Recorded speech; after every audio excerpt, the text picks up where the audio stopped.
I've been thinking about full self-driving a lot in these past few days and the cost of full self-driving because as you guys have been listening on the channel, I'm actually a fan of full self-driving now. It is actually very useful. But if you didn't buy it up front, or even if you did, it might not make the most sense to finance it, especially if you're doing like 5 to 6%. But there is a way to actually save some money if you're looking to buy full self-driving. And on top of that, I want to talk about like what are some of the ways I think Tesla should change their full self-driving pricing and how you can buy it. And I want to hear your thoughts as well. So let's take a look at it. So I've been thinking about Tesla full self-driving and really the different ways that you can pay for full self-driving. Of course, the one quick way is if you're looking to get first 3 months or 3 months of full self-driving as a trial, you can get that by using a Tesla referral code, just like the one down below in the description, which gives you 3 months, which is worth about $100. But if you didn't know, if you already buy the vehicle and you drive it off a lot, it's already at your home, you can pay $100 a month for a subscription for Tesla full self-driving, but you'll never really own it in that aspect. If you pay $8,000 upfront, you can potentially finance it within the loan or finance it in the lease, even though that might not make sense either. And of course, that will add to your monthly payment, loan balance, and anything. If you don't, then you'll be forced to pay $8,000 out of pocket through the app, and which like you'll just have to come up with that. So there's really only two options here. And so I kind of pitched to Tesla, or added Tesla on this, and really thinking that, hey, what if there was a way to like finance it through like websites like Affirm or Chase or wherever you get Tesla financing? Because one big thing is that after you buy a Tesla vehicle, this is what it looks like on the back end screen with the upgrade page. And this is where you go to check out, add your different information, and pay the $8,000. And so here is the quick tip. If you want to save about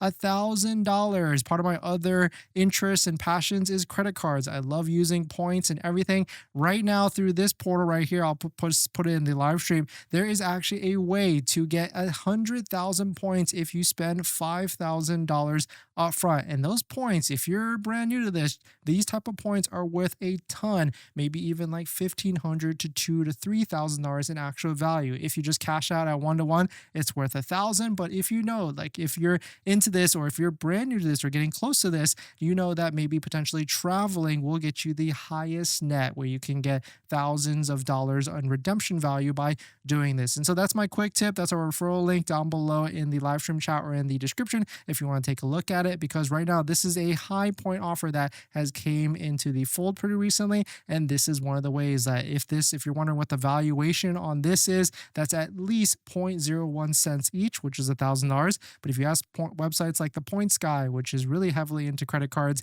that could be anywhere from 1.5 to 2 cents each, which would be $1,500 to $2,000 back, which is a really good offer. If you're forced to buy full self-driving anyways after the fact, you could save $1,000 to $2,000, maybe even more, depending on how you redeem those certain points. Of course, there's other cashback cards and everything like that, but those really is like $250 to $500 in valuation back, not necessarily worth it at all.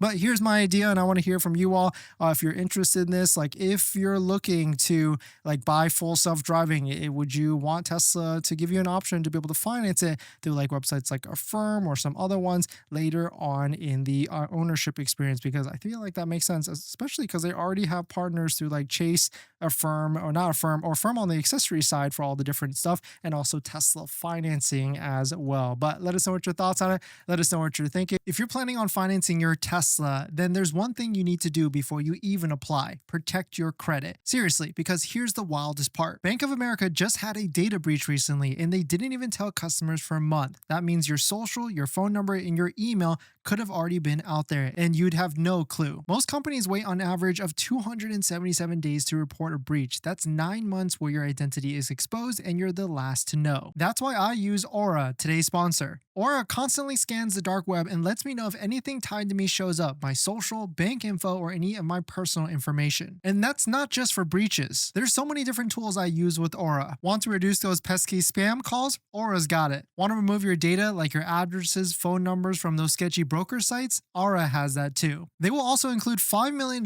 in identity theft insurance, and everything's packed into one clean app. You can try it free for 14 days at aura.com/DennisCW. I'll put that in the description as well. Don't wait until someone else tells you your data is at risk. That's like turning on Sentry mode after your car got keyed. Protect your credit before you apply. I'm doing it and you should too.